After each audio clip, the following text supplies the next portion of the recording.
I do think that the shrinking of our business over the last year, I think it's a downward heading trend. And I think this is no different than news, where 15, 20 years ago, there were columnists at every major news outlet that we all liked their voices. We all found their storytelling, compelling. The number of people who have the ability to do that job has shrunk. The number of people who can be gainfully employed doing that. I think that's where we're heading. I don't have a great solution other than I am one of those people who loves what they do. So I don't really have a choice but to stick it out. That was a great quote about the state of the entertainment industry from writer, producer, creator Barry Levy, who will be joining me on No Script, No Problem shortly.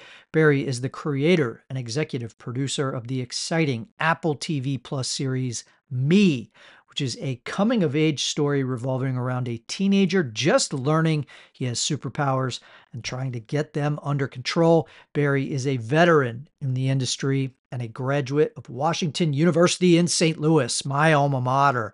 Before we get to Barry, though, it is time for your reality check. I'd love to tell you that everything is picking up and everything is fine in reality television, but it's not. The shit show continues. Location filming in LA for reality TV dropped 57% in the second quarter of 2024 versus the same period last year, according to Film LA. Other genres fared much better. TV drama production jumped by 98.3% and comedy rose 103.6%. Why didn't I do drama or comedy?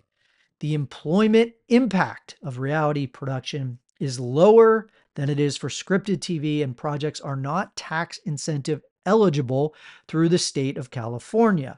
That is a big, big problem. Reality television does not get tax incentives the way scripted television or feature films do. According to Michelle Van Kempen, the general manager for nonfiction production companies trade association NPACT, the unfortunate reality for unscripted production in California is that not only is the volume of business down across the industry, but because other states and countries, for that matter, offer producer-friendly incentives in unscripted, business is increasingly going elsewhere. She is correct. Fox has taken many of their reality shows to Ireland. Food Network is shooting many of their shows in the UK. And I've just heard recently A&E is also taking shows to the UK. I have spoken to former bosses, colleagues, even folks at production companies, development executives, etc. It is pretty much universally agreed upon that the industry is in the shitter.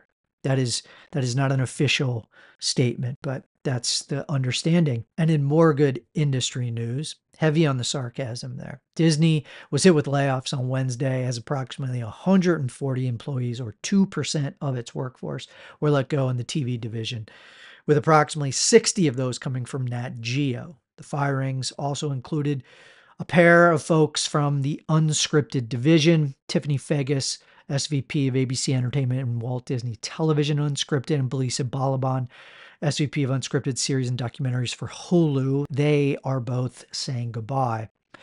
Bob Iger, CEO of Disney, earlier this year shared his plans to, quote, pretty dramatically reduce spending on pay TV content, particularly content, quote, aimed at those traditional networks, unquote, after investing too much in streaming. Thank you, Bob. Perhaps you ought to just pull the Band-Aid off, rip it off, and get rid of some of these cable networks like Freeform and FXX.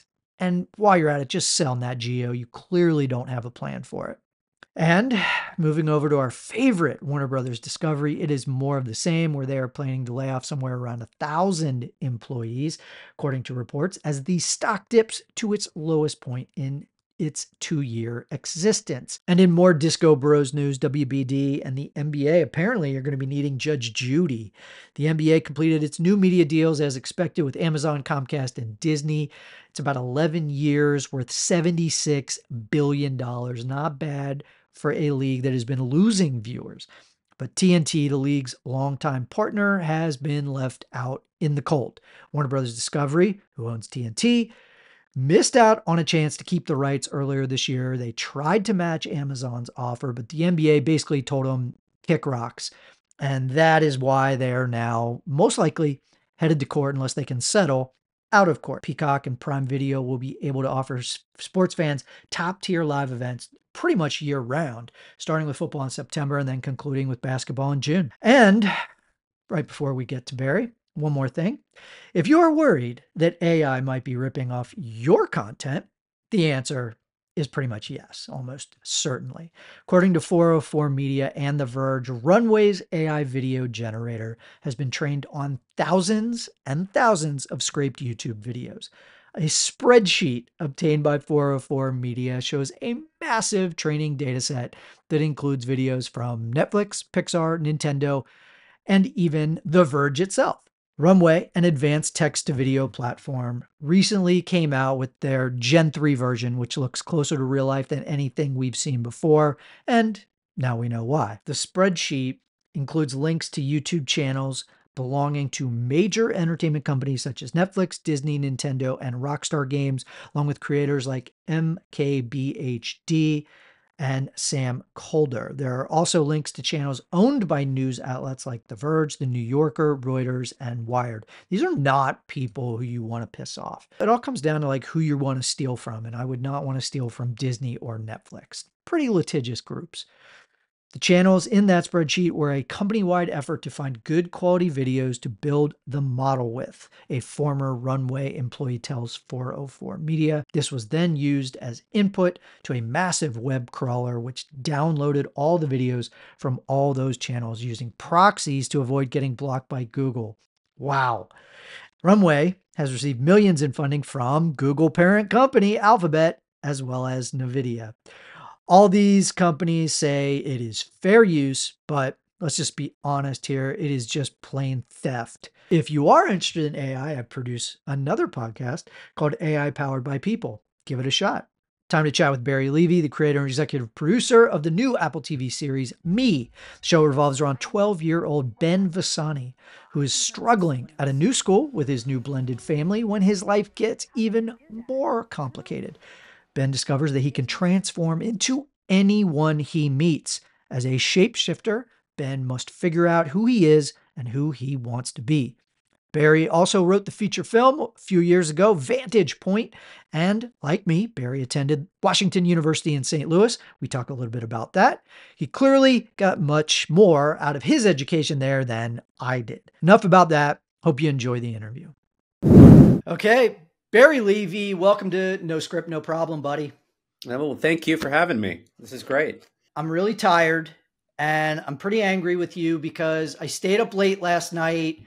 I thought Apple TV Plus was only going to give me one episode of Me, but I watched the first one and then I was like, oh, wait, there's another one. And I watched the second one and then I was like, oh, wait, there's another one. And then before I knew it, it was 1 a.m.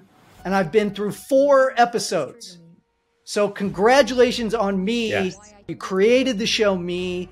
You wrote, I think, all 4 of those first episodes, at least that I've been through. I wrote 3 of those 4. I wrote 3 of the 4 that you read, that you watched. Yeah. Tell me, why don't you tell the audience a little bit about the show? It's really unique. I mean, everyone loves superhero movies, superhero TV shows, but this is very unique. It's a little bit different. Tell us a little bit about Me, how you came up with the idea, how it came to be at Apple TV Plus. Absolutely. It is a bit different. The story of Me, we always talked about as being boyhood, Richard Linklater's boyhood with a someday superhero. So that today we're not doing the superheroics of Ben Vasani. Today we're looking at a 12-year-old, and in Success, we'll see 5 years of his life as he grows up. And in capturing those sort of moments, we're just doing a coming of age story. It just so happens he has a unique ability. As for where it came from, I have identical twin daughters. And then 2 years later, we were foolish enough to dig in one more time and have a son. Now, I'm very grateful for all 3 of them, but it was a lot. There was 3 in diapers for a time there. And our son was tall and the girls initially were not. So he was mistaken as a triplet. And yet the minute he was even 3 years old, he'd be running around with kids who were 6, 7, whatever. And they would always think he was, school age with them until he opened his mouth and he couldn't be who they wanted him to be. So the conversation that we would have to have about, all right, our son being named Ben, just like the main character in the show. Ben, you have to figure out who you want to be. You don't have to be like your sisters. They're identical twins. And so there was a pressure in his mind to be like both of them. And so that became a bedtime story. It became a story about a superhero named Ben who could be anyone. And thus was the impetus for doing this. Now, from that idea, when I walked into Apple, I said, I want to create the Apple cinematic universe. I want to tell you the coming of age stories. And that's sort of how this all began. Yeah. That's super cool that you took your real life story and then brought that in, with your kids and everything. I love that. Big thing for me. So this is original. This is an original idea. No IP, no major stars. I know, no major stars, none of it. It sort of defies reality where we must be in the upside down, I think, right? It's a fluky thing. I'm very grateful. I mean, I was given, carte blanche to do whatever I wanted to do. And I explained the choices I was making. But I think, going back to it based on my experience, I think the strongest thing and the thing I wanted to capture most was that relationship between brother and stepsister inside the show. And because I think so much of the voice of those characters comes from the voices I hear in this house. The way that my daughters, I'm going to use the phrase, not talk, but maybe handle their brother is a dynamic that I think you see between Max and Ben, which is the central relationship in the show. And I think the thing that keeps us grounded and really telling an authentic emotional story, not a superhero story. That's a great way to frame it because it doesn't really feel like a quote unquote superhero story. It really feels like specifically that the first two episodes, it feels kind of like an awkward teenager story who he doesn't really know what's happening to him. The same as any teenager when you're, especially as a dude, you don't know what's going on with your body. Yep. For the audience to kind of take a step back. So it's a family of four, blended family. There's been a divorce. Yep. The two siblings are now blood siblings. They've moved in. Talk a little bit about why you made this choice. Yeah, I really wanted to explore the real sense of overwhelmingness that comes from those sort of middle school years. My family moved when I was about the same age from Boston to Ann Arbor. And so my name went from Barry from Boston to Barry from Ann Arbor. And it was a culture shock on so many different levels that I felt.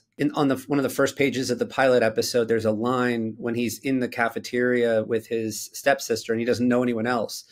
And I described the idea that, it's not that he doesn't want to eat. He can't fathom lifting that food to his mouth and possibly managing. It's just so, sort of torturous. And I knew that experience and I knew I wanted to capture it. But yeah, it's a newly blended family. His mother, Elizabeth Vasani, is a doctor. His stepfather is in construction, an architect as well. And his stepsister happens to be his age. And so they are all sort of hoisted upon each other and they have to figure out their dynamic. It seemed to me a world and a relationship we'd never seen, really. And for me and for my kids, it reminded us of E.T. and how really when you step back and you listen to the layers of what's going on, I didn't see this I mean, I saw the movie repeatedly as a kid, but I never realized that the father had run off to a resort in Mexico with the flight attendant. And it was so specific and so like, wait, what?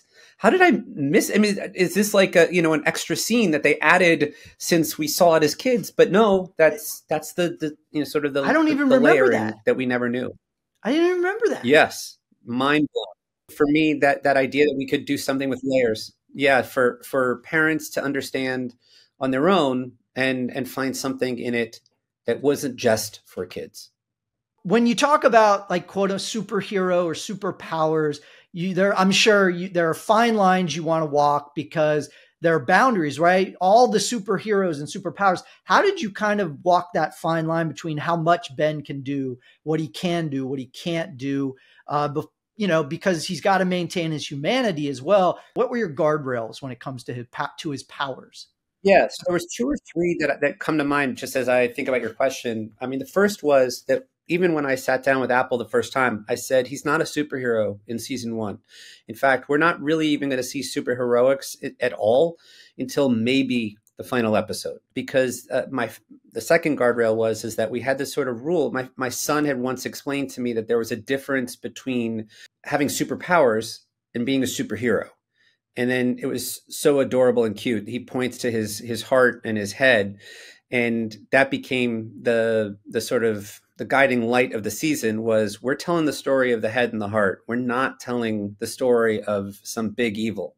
And so I see, in some of the articles that are getting written today, yesterday, in the last week, there's a there's a sense of a sort of an expectation that where is this, and why isn't this more either central or given more breadth and depth, and it really was just, it was never part of the sort of vision for how we were going to tell this story. This was going to be just like when you think of Boyhood, and you forget that there were other elements. You forget that Ethan Hawke, Patricia Arquette, and the boy's name is escaping me, but their dynamic was everything. So that anything else might be there, but it really wasn't central to what we were doing. We should tell the audience, right? So Ben's powers in the Yeah. series, you would call him a shape shifter. Would you? Is that how you would Yes, describe he is it? a shapeshifter. Okay. Absolutely. The again, going back to those first conversations, this is the story of a boy who can be anyone in the world that he wants to be. And the question is, who does he want to be? And that search for figuring out his identity. Apple, most platforms have the questions of why now? Why are you the right person to tell this story?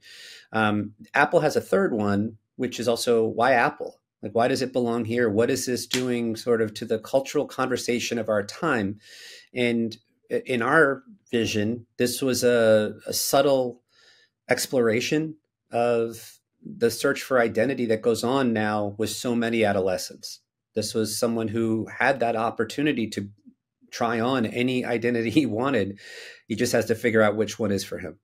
I've found that Apple is doing some fantastic sci-fi shows. I love Silo. I love Severance. I feel like they've kind of started this wave, even Foundation. I know, it was a big Isaac Yep. Asimov, piece of IP. So do you feel like they're kind of becoming the home for great sci-fi? It is certainly interesting, and observationally, I think that rings true. Again, I think this is a show that gets pitched in that sort of umbrella, and yet for us, it was always going to be coming of age. But yeah, no, throughout the time, I mean, look, because of the writers and then the actors' strikes, there was no way to promote the show for the last 8 months of 2023. But I kept watching every single show going, well, I mean, what incredible support, for the genre that this would fall into. And even after us, 2 weeks from now is Time Bandits. So there's just a lot that really digs into this world. I'm just fortunate we got to play. I mean, there's a lot of these titles are a lot bigger. We are the underdog is the only way I can say it, sort of respectfully. Let me ask you a little bit about the process. A lot has Mm-hmm. been made of, the slow development, but whether you're a streamer, you're a broadcaster, you're not buying as much right now, even after the strikes. How long was Right. the development process from pitch to then the buying to then getting into pre-production, production, and then Sure. finally, post-production to finally it airs this past week? None of it was super long. I mean, I'm sure you and I both have, friends who have shows at every streaming service. I mean, I went in somewhere in the middle of 2020 and said, "Here's what I want to do." You have to go through the deal process. I write the first script. Pretty quickly, it was, "Will you write a second script?" And after those two scripts were evaluated, they said, "We want to do a room. But while we put that together, just go ahead and write the third. The further along you are, the better it is on so many different levels." And so that was sure.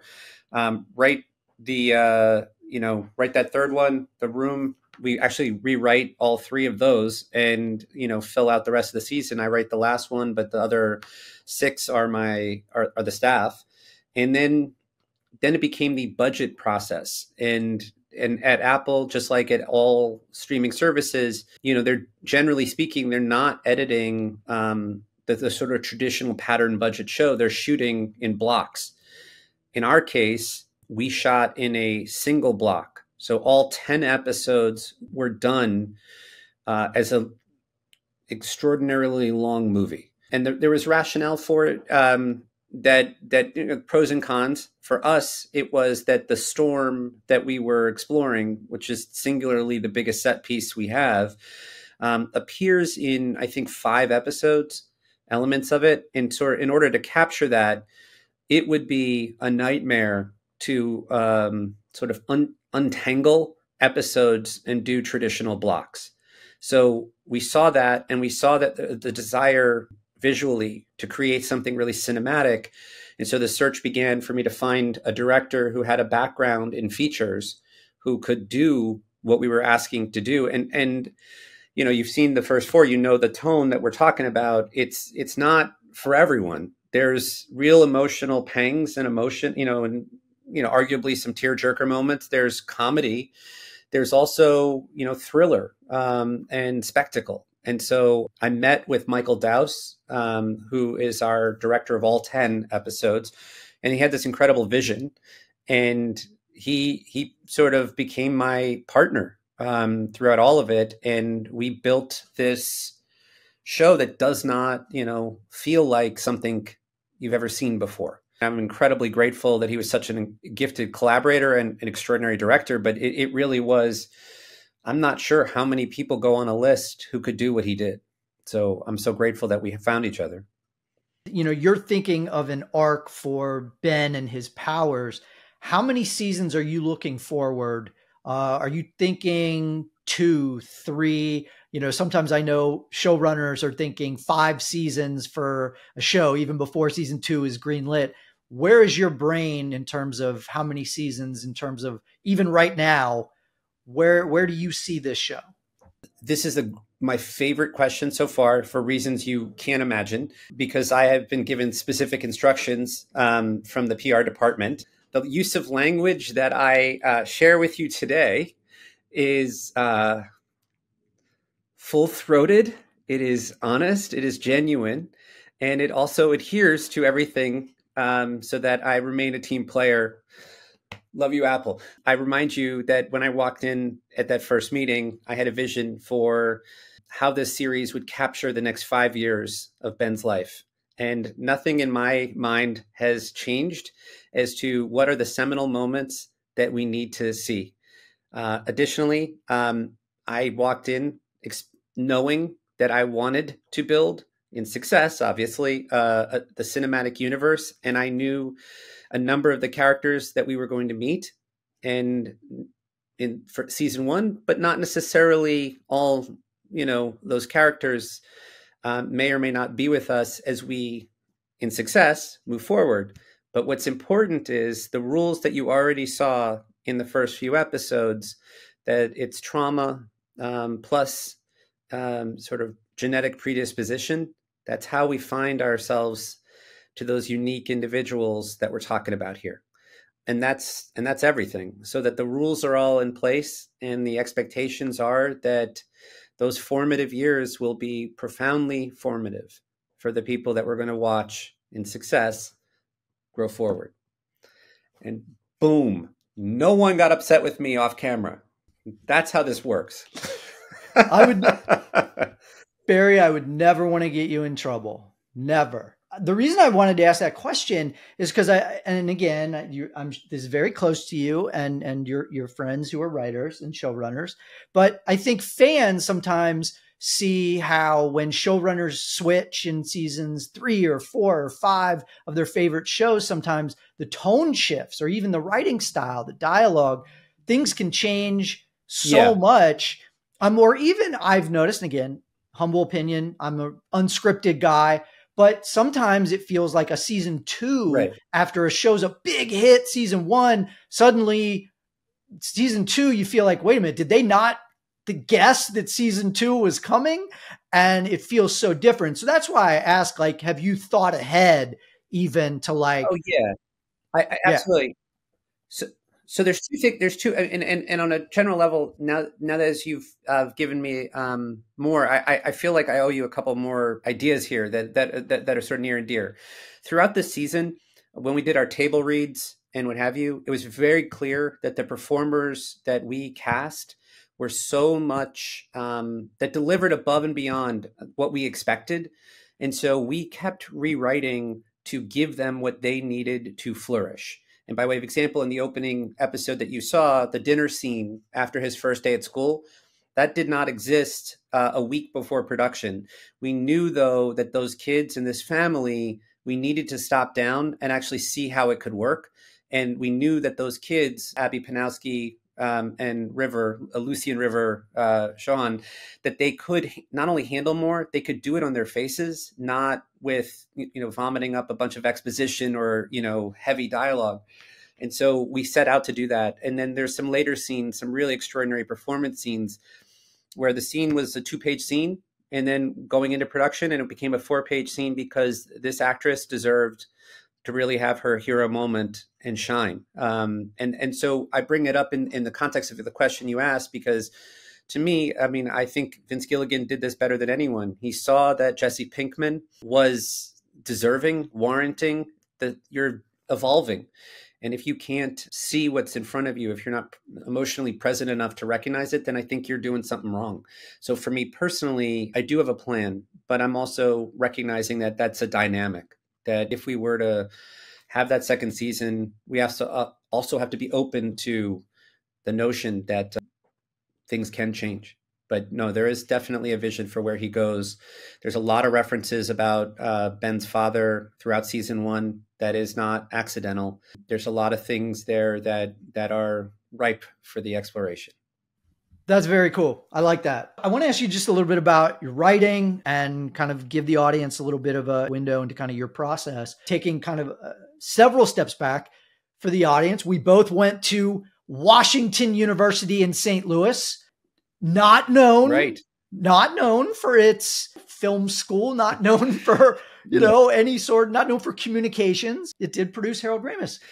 Produce Harold Ramis, or somehow he escaped. I don't know. No, it's one of the two. Yes. One of the two. Yeah. My senior year, I started to get into sports broadcasting. That was how I then jumped from sports and then got into TV producing. For you, when did you start writing? Yeah, so when I was in high school, I was writing feature-length plays. And I knew I always wanted to go to film school. I was that guy who talked my high school math teacher into a project for math class needed to be a 15-minute video, because that made sense. I went up to the Interlochen, the National sort of Music Camp, the Center for the Arts, in my summers. This was always my passion.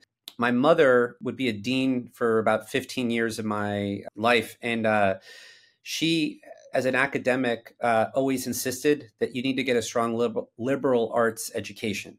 And when you're 18 years old, hard to listen to that. When you're 20 years old and you're ready to graduate a year early and go to Hollywood because that's what you want to do, really hard to listen to that. But now it's not so hard to admit that she was right. And so I went to Washington University knowing full well what I wanted to do with my life and where it would take me after. What no one knew, and this is that sort of mindset, that open mindset to it all, was my junior year, there was a professor there who I sat down with him and I said, I don't know how to do what I want to do. And he pulls out the course book. And in the course book, he shows you can do what's called an interdisciplinary independent major, and you can even do a thesis project. And so my thesis project became a 2-hour movie that my senior year, I spent the entire year writing and directing, found another student to produce it.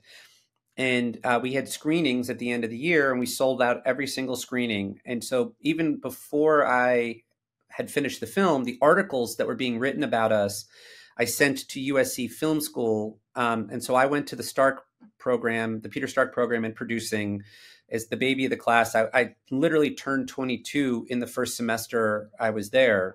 I was so young, but I did make it through 4 years. My mother insisted, and I abided.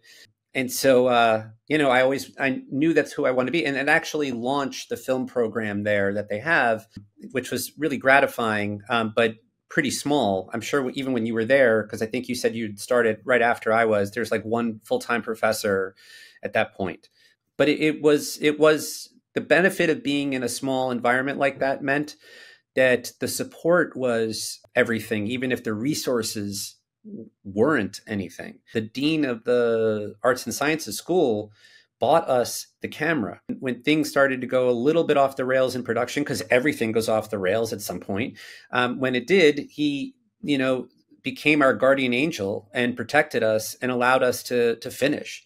And so that I don't think happens in a more established program, right? So there are pros and cons. That's the same, by the way, as this show. We joked at the beginning, no intellectual property, no major stars, real latitude and freedom. But there's pros and cons. There's no 800-pound gorilla around to fight the battles. I'm learning how to fight them on my own. And so pros and cons. I wish I would have been there at the same time as you and got to work on that movie with you. I really didn't have anybody to collaborate with until my senior year. And then Barry, we made a terrible television show. I mean, I hope they burned the tapes. I really do. Cause it was awful. Yeah, you didn't hear me say mine was any good either, but yeah, I get you. Yeah. I didn't. Yeah, it was just ambitious. I don't know about good. Yeah. As you've kind of evolved as a writer, what kind of advice would you have for the audience, for anybody? And I know writing now is nothing like it was, when you got started. What do you tell young writers? What kind of advice do you give young writers? Yeah, so I actually, about 6 years ago, got back into my grad program and started working on thesis panels. And then I've actually started becoming an adjunct professor and working with them on writing. And so I do find this question comes up a lot. And there's two books that are absolutely mutually exclusive, meaning what they both believe in, they can't coexist. One is called Kill the Dog, which was a great, disturbing book, which was a reaction to a book called Save the Cat that became very popular. But Kill the Dog really advocates sort of letting yourself off the hook from all the sort of the structure demons and everyone who tells you what to do. The converse, sort of the opposite, I think, is this book by Chris Vogler called A Writer's Journey, where he distills down A Hero of a Thousand Faces and the whole idea of Joseph Campbell about mythology and sort of tracking how that works in Hollywood. Now, those two things can't coexist. And I think that it's actually incredible that they cannot, because what happens to all of us as writers is that we sort of become in need or codependent on someone to tell us what we need to do, and recognize, though, that all these books should not be prescriptive in terms of writing. They should be postscriptive. You should get it out of your system the way that you know how in your head, and screw format, forget about format on the page, even structure, all of it, just be damned. Put it on the page. And then once you've expressed what you think is the right story, then start checking and using those resources to sort of help you guide your ship, recognizing you'll do a total rewrite, but if nothing else, it started from an authentically creative place and not a guessing of the marketplace, not I'm told that I have to have a signpost or a structured moment here or there. I use a resource all the time now called Writer's Room Pro, even when I'm not in a room. If I work with a partner, even if I work alone, they have these sort of virtual bulletin boards, and they actually work hand in hand with the Christopher Vogler book, so that when you work with those resources, students, they can buy this for like $10 a month, something inexpensive.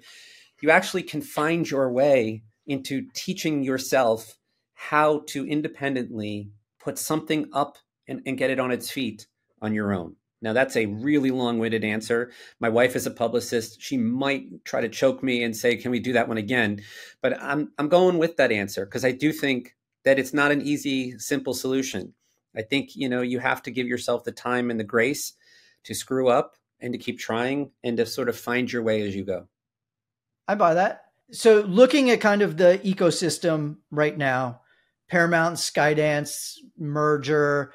You got David Zaslav and Sun Valley saying he wants more consolidation, fewer episodes, no more 22 episode seasons, right? You've got 10, which I'm sure feels like a lot for you, but you've been around during the days of the wonderful 22 episode seasons. In unscripted, we don't have a union and we go from gig to gig. I've heard the complaint from my writer friends where it does feel like you're happy to have a job, but then you're not on as long. There's no more 22 episode season. You're looking for the next job. How do you feel right now about the state of the industry? I think it's a really tough time. I thought it was a really tough time 3 or 4 years ago, and I think it's gotten even harder, not easier. I don't think you're going to find answers for people seeking clear answers. And therefore, what I said to writers several years ago is still true. If you like writing, you should not write. If you love writing, right, and you can't not write, then welcome aboard, because it's not easy. And then I think that, I talk about this in the writing class that I teach. I talk about this in my writer's room, that those first few days, I think ordinarily or historically, people would talk broad strokes about the show. And I think you do, but you also have to talk about broad strokes about the mindset and the sort of leadership style and the expectation, even when it's just you. Because, like, for myself, there's 3 kids under this roof. There's a wife, there's a mortgage, there's realities. And if you want to get yourself sucked into the vortex of, the world is going to hell in a handbasket, it's easy to find those. But I have 3 kids who are going to watch me. When my clock gets cleaned, I still got to get up and I still got to do it. And I have to actually recognize that putting on a brave face is not the thing. You don't put on a brave face. You actually believe that, okay, that didn't work. And it may not have worked, and it's an unjust, it didn't work moment, but you got to keep fighting. And, at a certain point, it doesn't happen overnight. It didn't happen for me overnight, but that mindset has definitely changed. And it has become, I think, central to the fact that you just got to keep going no matter what. There aren't moral victories. There aren't, great ones. There are simply just moments. This weekend, as the show has just come out, my feeling is if I ever am going to complain about this business, then I also need to celebrate the successes. And you don't really get to do one without the other. And that is a mitigation, for those moments. Yes, you should be absolutely celebrating this because it's a really fun show. And to get 10 episodes on Apple TV Plus is a huge accomplishment. So you should definitely be celebrating. I am curious about something I ask everybody is about the digital space and about YouTube and TikTok and kind of this world that I'm sure your kids live in. How do you kind of look at this when you teach, even when you teach? Do you encourage some of your students maybe to dabble, put short films on YouTube or test out short form content on TikTok? How do you view these digital spaces, which are incredibly popular with Gen Z? How do you view them as a scripted writer? I mean, I would actually sort of probably push back to you and say that the unscriptedness of it, I find that scripted stuff on those platforms, at least my experience has been it lands with thuds. It's important for artists who want to produce stuff to produce it, and it's important for them to find platforms for it. And so to that extent, I support it. But I would be absolutely lying to you if I said that I can see a pattern of where success can be found with scripted content on these sort of social media platforms. I think, if anything, someone will come along, but it's probably because when they come along, they will not have listened to any of us from before. They will have ingested, those patterns and have come up with something that is uniquely their own. And that'll be what works. When I work with my writing students, I often, I don't talk about which ideas of theirs will be commercial or not. I talk about helping them articulate whatever is their idea and helping shape it. Because I think ultimately voice is more important sometimes than content, right? So I think that when I watch social media influencers, and it's not often, but when I do, I notice that we're actually more captivated in that person's either ethos or their personality or what drives them than any bit of content that they put out. The content sometimes can be disposable. Like sometimes it's not remarkable what they're talking about this time, but they are someone that we rely on, whether it's for fashion, political analysis, or what have you. That's bringing us back because it's them. And to me, that's the same thing with writing, which is ultimately, nobody bats 1,000. So when you bat, make sure you're sort of hitting, within yourself, speaking, being honest to yourself, because when you do, that's what will matter most. I struggle to navigate it. I just know it's a reality for that young generation that's where they watch so much content. I just recognize that as kind of the elephant in the room when it comes to people of our age, creating television and film and whatnot. Yeah. What happens often, I don't know if this is in your circles, but in my circles, what I hear is the follow-up statement to this, meaning someone like yourself would say that, and the next person, the person to your right, would add, it's going to kill us all. And they may be right, by the way. I'm not casting a judgment on that. The problem is that if you look back 25 years ago to like when we all thought, oh my God, it's awesome, I don't have to pay for subscriptions to newspapers anymore. 25 years later, there are no newspapers anymore. And the ones that do exist don't have the staff on hand or the editorial support to be the same venture that they were 25 years ago.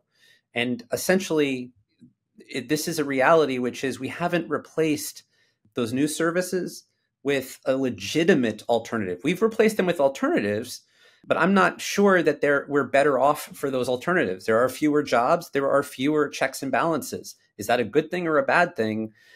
That's for someone else to decide. But I would raise the question of going, if we think that these are the same, I think we're kidding ourselves. The same is true for the amount of hours that are being watched and viewed is stunning. And yet, and this is not a criticism, very few of social media influencers earn six figures.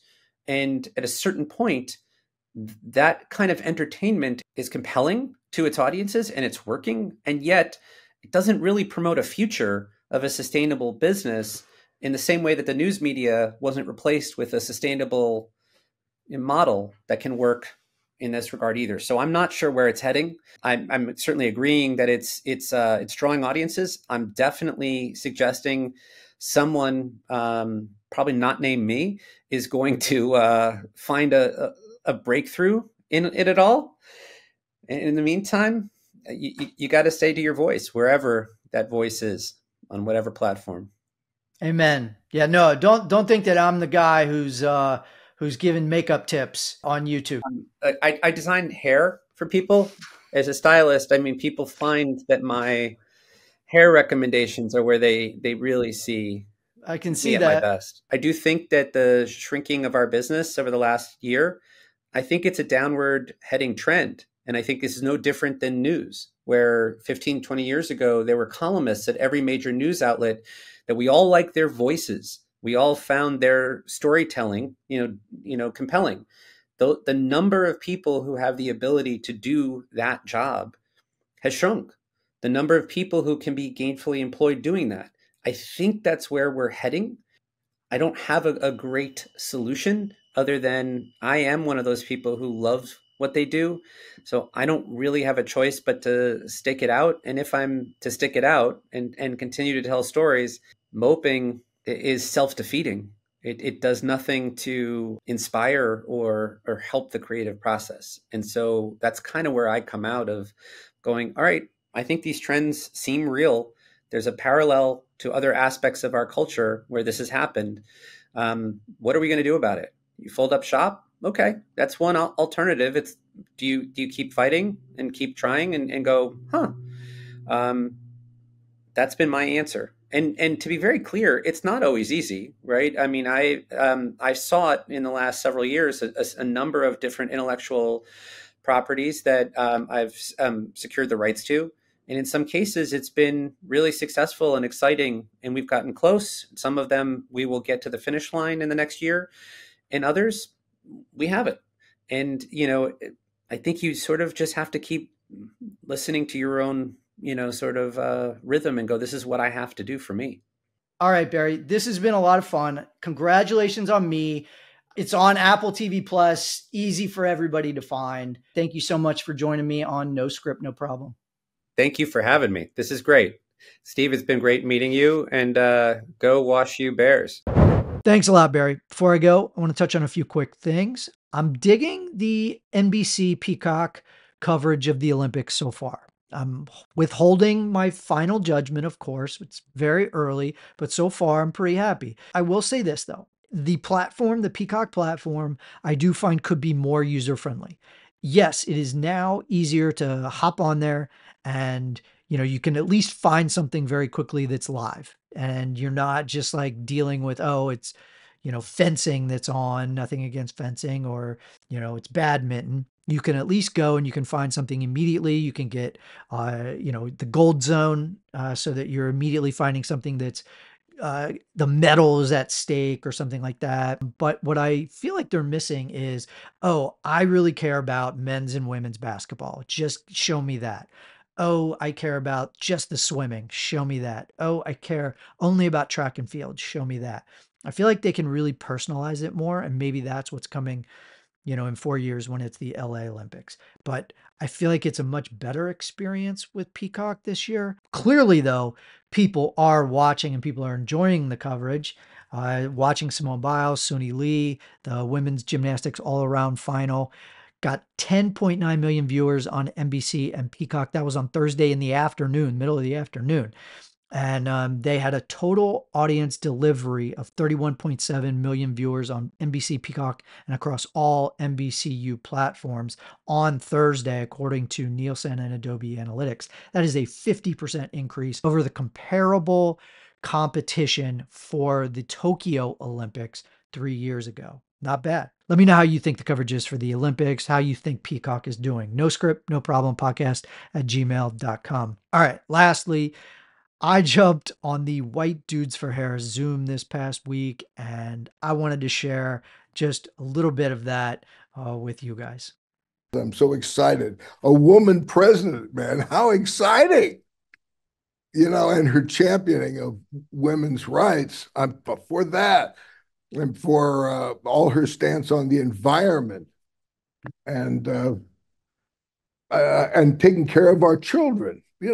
All of her leadership on that is wonderful and something that I can get behind and support. I've been active in campaigns there my entire adult life. I've never felt this kind of belief. I've never felt this kind of enthusiasm ever. And I want us to enjoy it. But because I'm from Wisconsin, I'm really paranoid. We only have 100 days.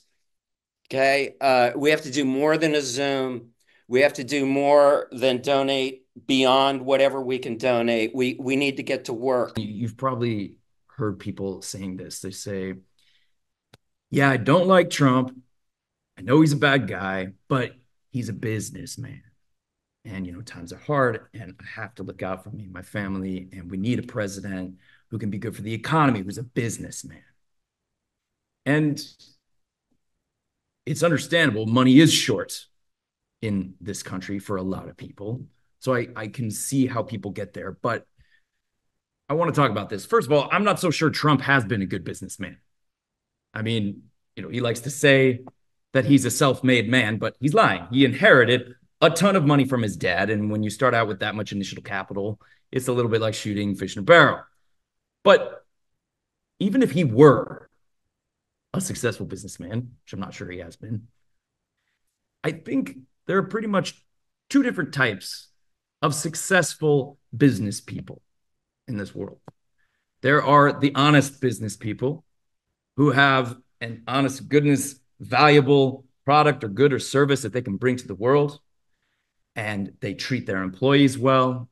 They treat their investors and their vendors and their customers well. And in turn, they are treated well and they do well as a businessman or business person. An honest business person. That's the kind of business person my dad was. And it's the kind that I strive to be.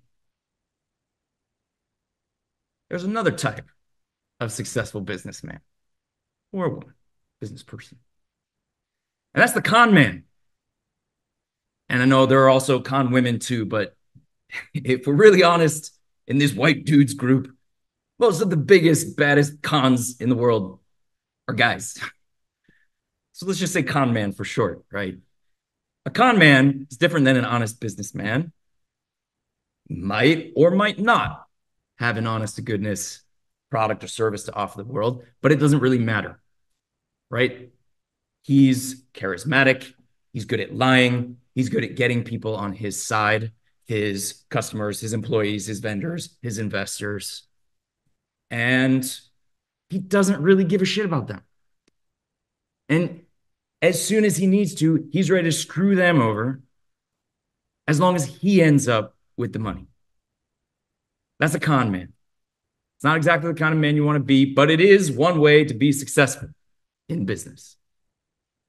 So ask yourself, let's just say Donald Trump is a successful businessman, which I don't think he is. Is it because he's been an honest businessman? Or is it because he's a con man? I think that's really, really obvious. This guy is a con man. Of course he is. All right, that's going to do it for another episode of No Script, No Problem. If you enjoy the show, please subscribe, download, and rate it with 5 stars. It's available on Apple Podcasts, Spotify, Amazon Podcasts, YouTube, Stitcher, and TuneIn. You can also find it at Believe.com and at Believe Podcast. Follow me on Twitter at Steve Berkowitz and on Instagram and Threads at Steve M. Berkowitz. You can also send any questions you have to No Script, No Problem podcast at gmail.com. If you're interested in advertising on the show, please contact Believe at Believe.com. Thanks for listening. Until next time, I'm Steve Berkowitz for No Script, No Problem.